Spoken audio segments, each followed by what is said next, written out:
All right, so let's explore characters. What are characters in a narrative story? These are the people or the animals that create the story. What is happening? What is going on?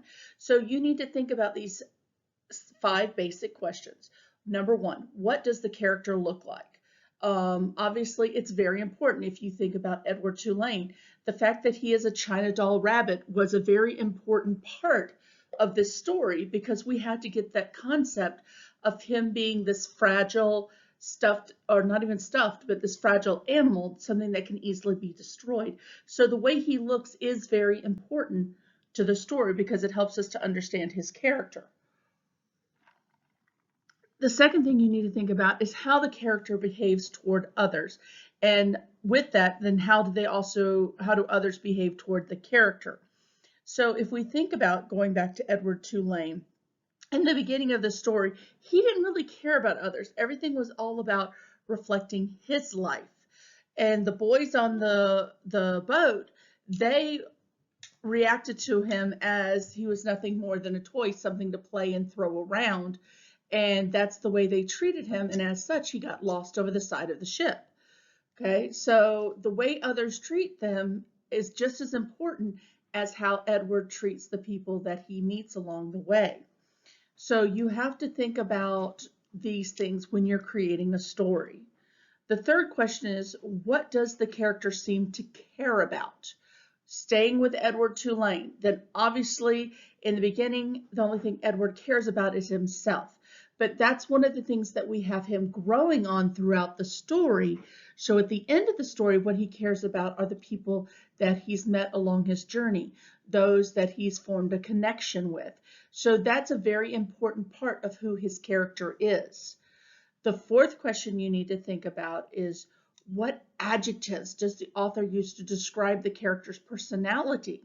So with Edward, his is actually an evolving character. So at the beginning, you could say things like he is shallow, or he is greedy, or he's a bit of a snob and he only cares about himself.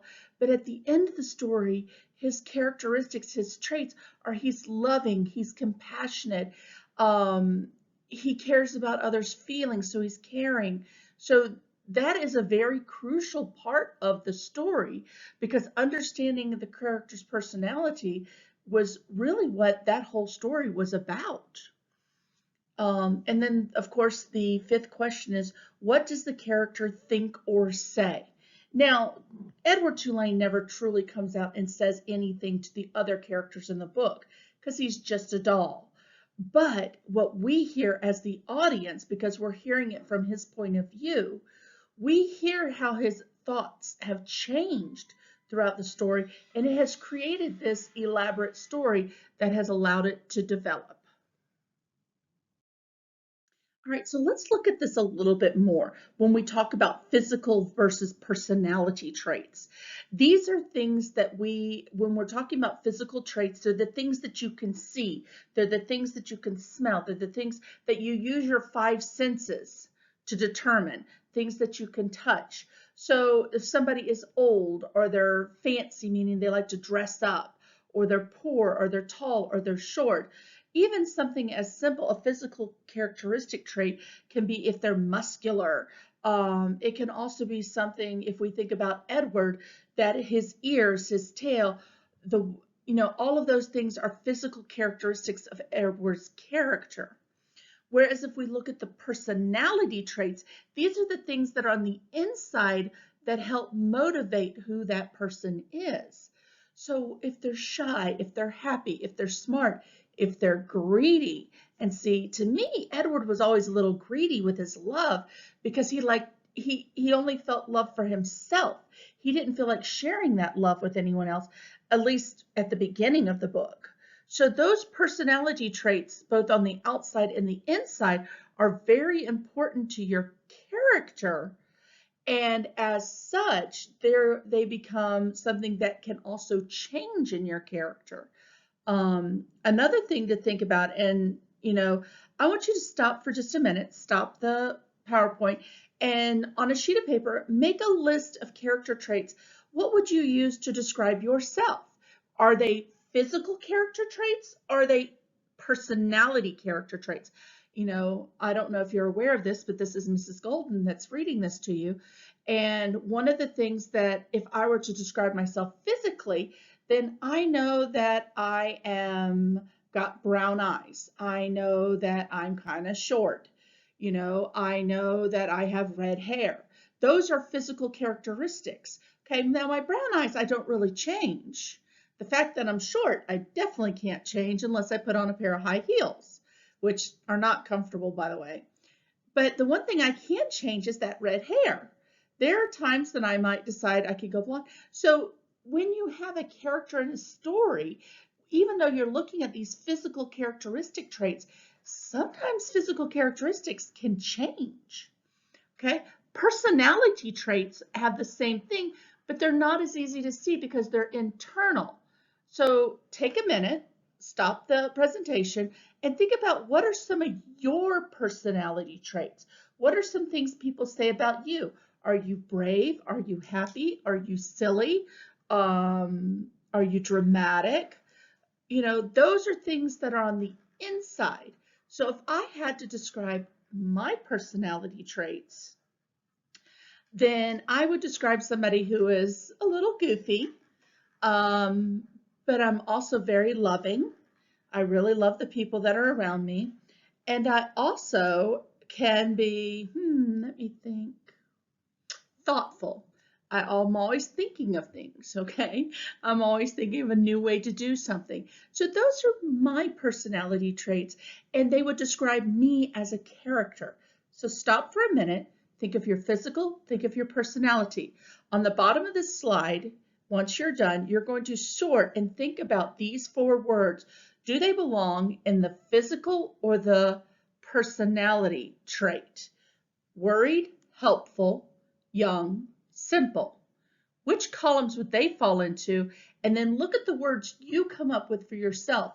Are they your physical traits? Are they your personality traits? When you're ready, go to the next slide and I will work with you there. All right, so now that you've had a minute to think about, excuse me, what the personality traits are that you have, and what are personality traits and the physical side, and what are personality traits on the emotional side or the internal side. Okay. What we're going to do now is to think about how authors write a story. Okay. What are the clues that they give us about their characters' traits? Okay. So an author may tell us the old man was greedy. Okay. That's pretty easy. We know his personality trait is that he's greedy. But he may also tell you the same thing, but through more descriptive language. So the old man never offered to share his food, even though he had more than enough. Okay? That is a longer way, and that is a more detailed way to describe a character that is greedy. Okay? Both of those sentences say the same thing, but one is very direct and the other one is very descriptive. And remember, as great authors, you want to start incorporating more description into your stories. Okay, so we have some evidence, and I want you to think about each of these pieces of evidence and what the trait is being described. Okay, the new girl was tall and skinny. Okay, this is physical. It's telling us directly how she looks. Okay. The puppy had brown curly hair and a bushy tail. Okay, again, this is physical description, but instead of just telling us, well, it just kind of just directly tells us the puppy has brown curly hair and he has a bushy tail. Okay, I want you guys to take a minute and I want you to stop this, and I'm going to pause for just a minute. And I want you to think about how could I have said those 2 sentences to describe either the new girl or the puppy in a more descriptive way. So pause for just a minute and I'm going to stop.